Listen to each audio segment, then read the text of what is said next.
Good evening, and it's a Monday evening, and it's bloody cold. Hence all the heaters going.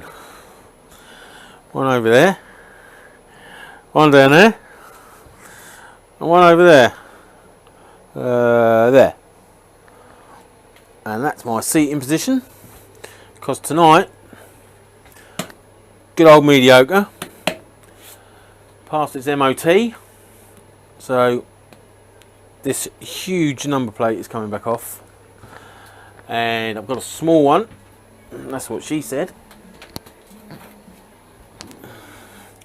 to go back on. It's not a lot smaller, inch both ways. I think it's 8x6 instead of 9x7, so not a great deal smaller, but a lot more aesthetically pleasing than that. So yes, that's tonight's little plan, and to get it through the MOT, all I did was wind the wires together, so it will come apart easy enough. I got these connectors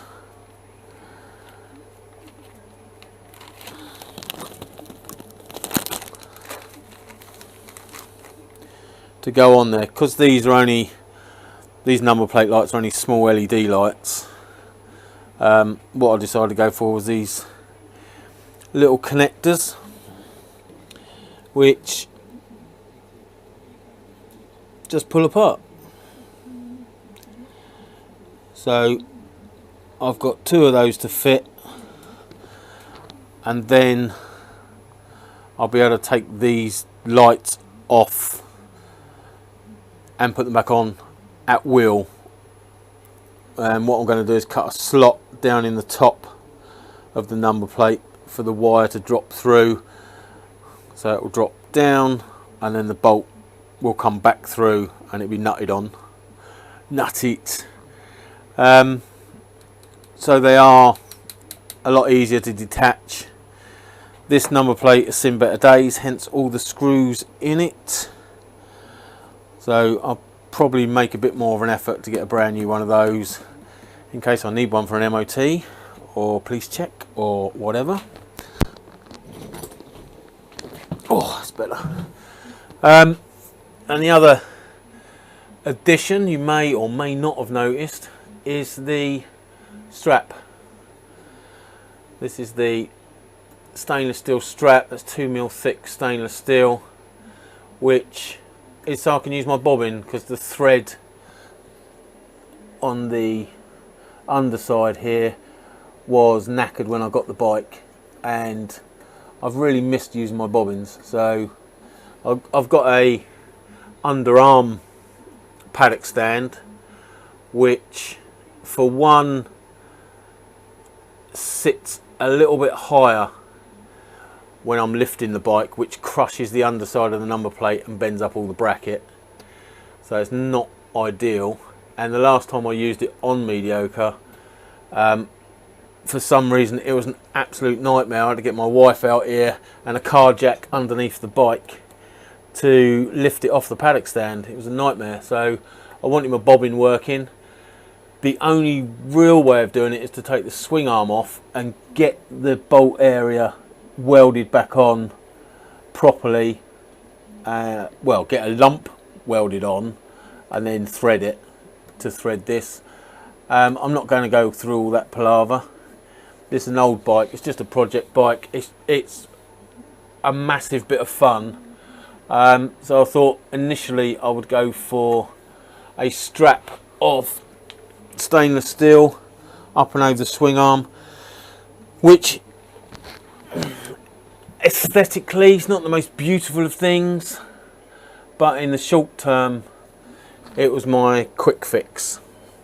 So it just goes in a U shape over the swing arm, and then the bobbin is held in by an M8 bolt, which goes right the way through this side of the bracket, through the original hole, and then through the other side of the bracket.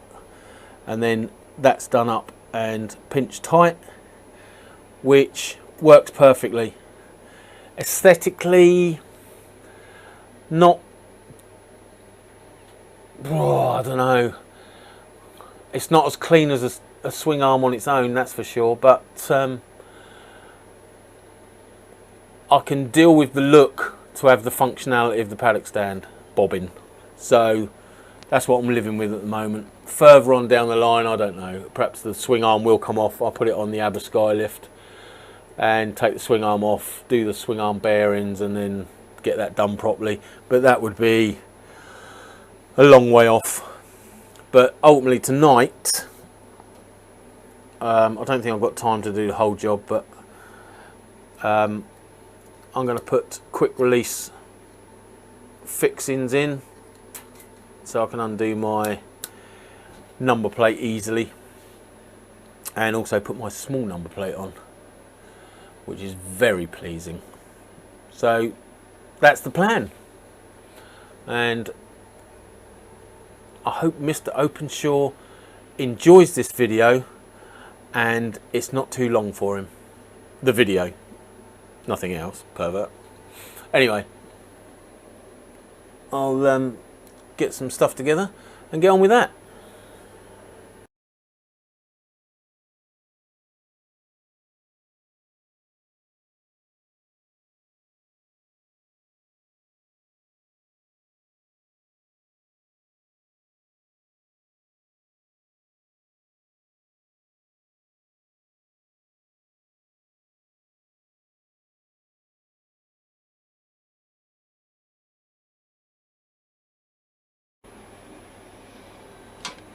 Okay, strip these out.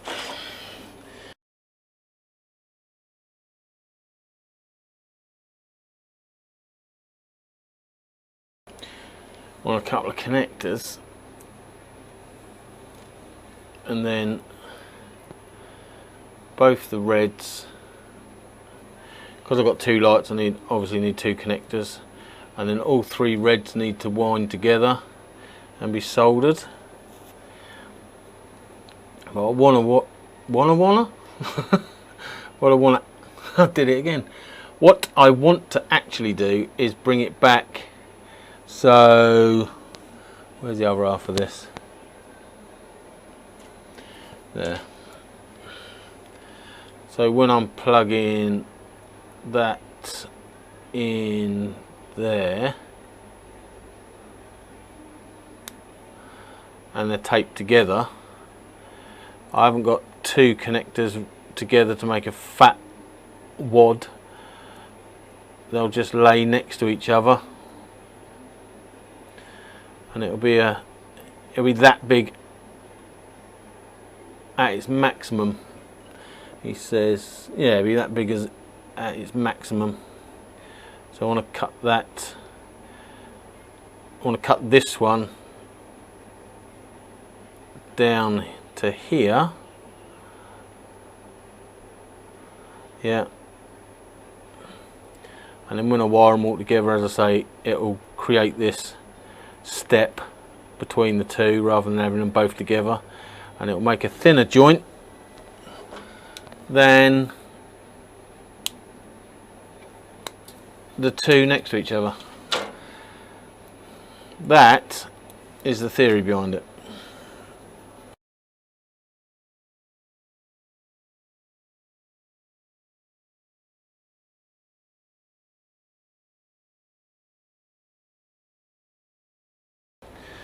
So then 3 reds and 3 blacks together, solder them on. So I want some heat shrink on them. Gets a bit technical when it's 3, doesn't it? I suppose if I wind some more of this off, put the heat shrink back there, I could get it over the join before these two split. Yeah, that'd be a viable option, wouldn't it?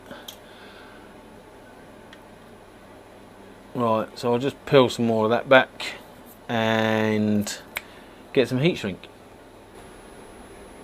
Right, so that's all that stripped down. So I just want to put all the reds together and solder it. I'll put the heat shrink on both of them. So once it's done, I can pull that over and sort that out. Right. I'm going to use the electrical term known as he's fucking that up and see how well it goes.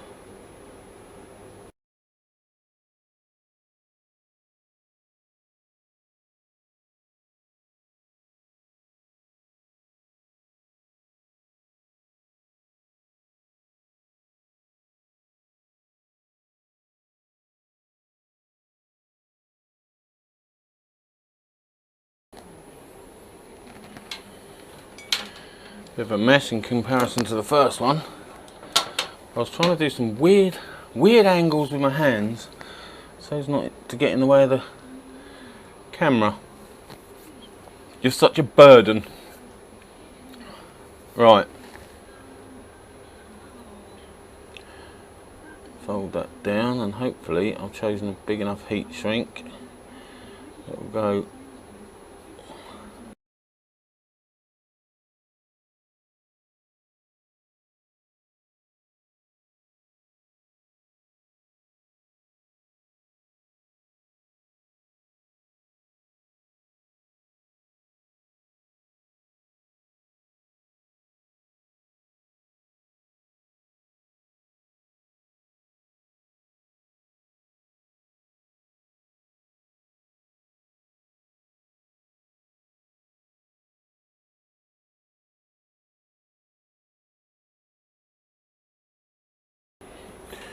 Very nice.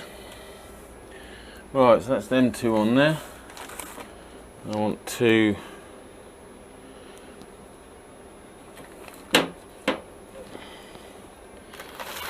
two of the other end,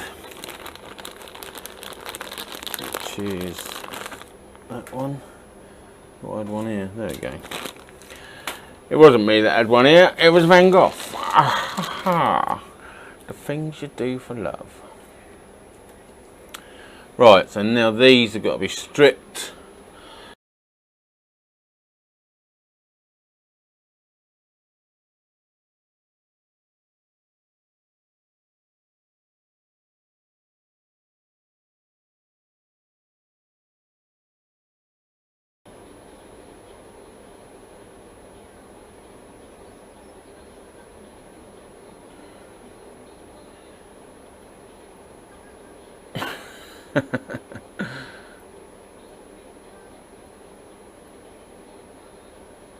That's it, come on.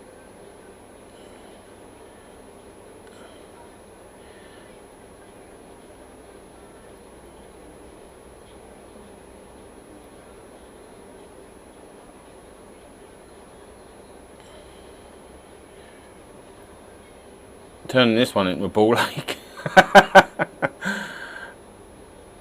Spoke too soon on the first one, that was the trouble.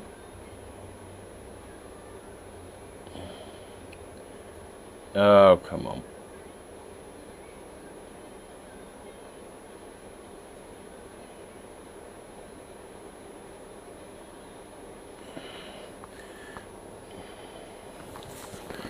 It's all at the wrong angle and everything.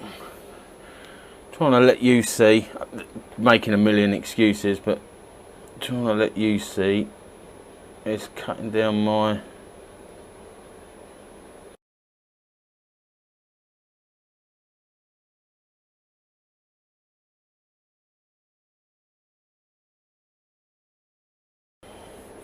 oh, that'll do. Made a right ball ache and that. Sometimes it just, and other times it just don't.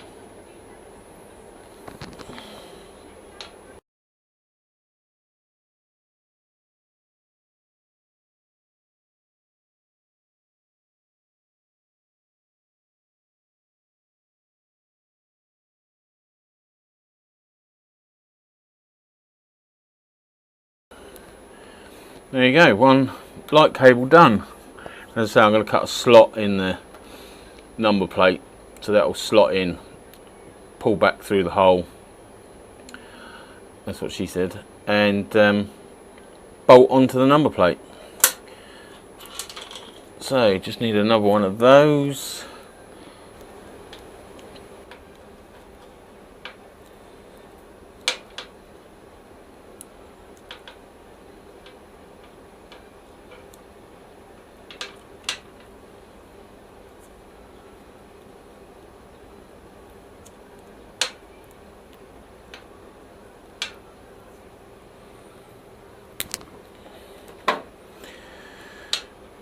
Right, that's the lights wired.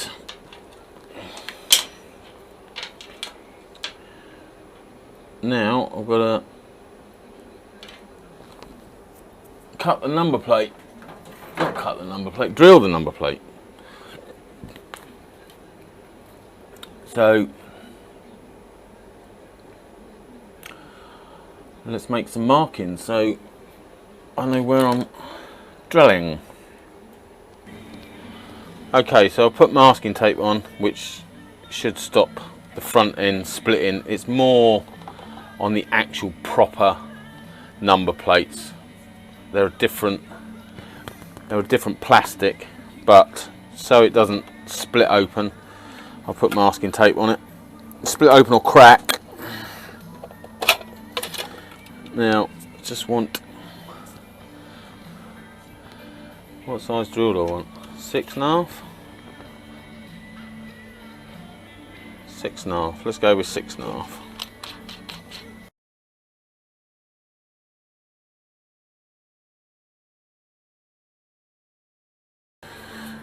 Right, do a test fit and then drill the bottom ones.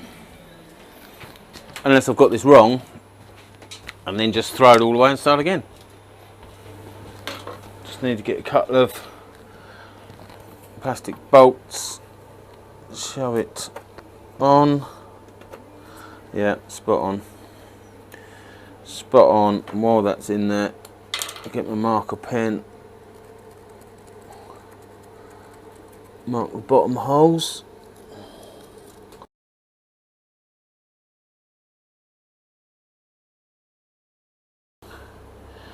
How thick a slot, give me some idea of how thick the slot needs to be for the cable going in.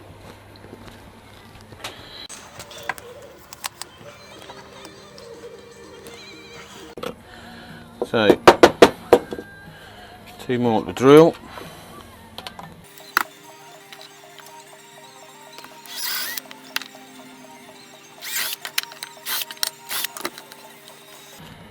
Okay, that's the 4 holes. The 4 holes of the apocalypse. Now I want my Dremel out.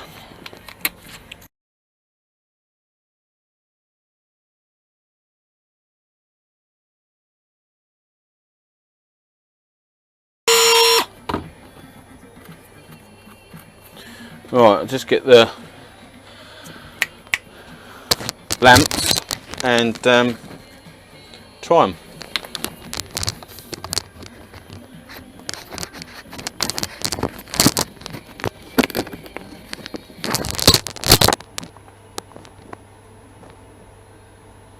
Good enough.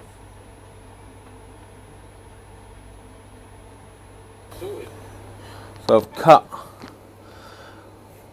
the slots in the number plate. Just need to follow up by cutting the slots in the bracket.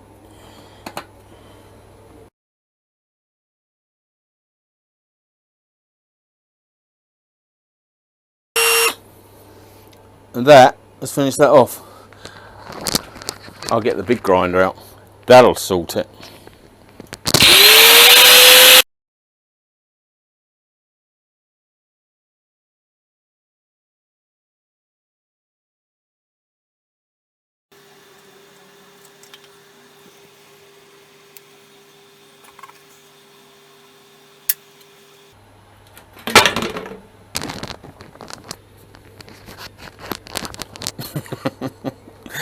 There's a fundamental problem with this.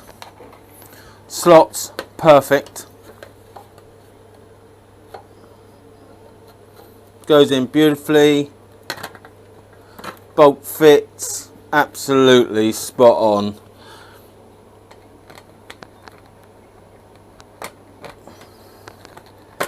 Brilliant, absolutely brilliant. Probably slightly loose, so just need to do the nut up. Fundamental problem with the nut, it ain't going back on. Oh, forward thinking, very forward thinking of me. Okay, I'll cut the connectors off, I'll put the nut and the washer on, and then I'll resolder it. What an absolute amateur arsewipe. Okay, got it right this time.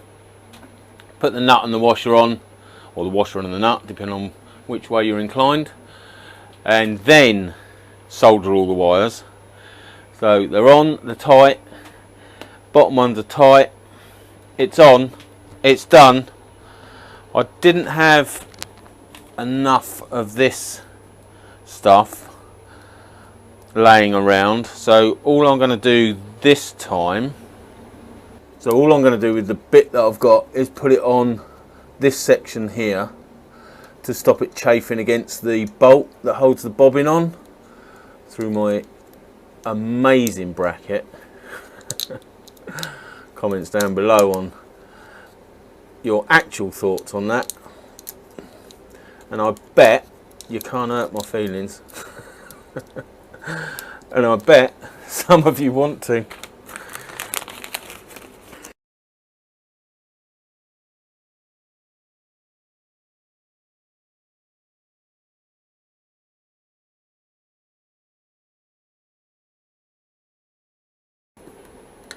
And that is the new number plate on there. So I might look out for some more of this plastic sheathing and put it full length, give it a bit more protection, but I don't really go out in the worst of weathers anyway on mediocre, so that's why I'm a lazy git and not overly concerned with my electrics. That'll come back and haunt me. But there you go, number plates on, little number plates on. I taxed the bike last night, MOT'd the bike last week. Mediocre is back on the road. Oh, gorgeous. Gorgeous.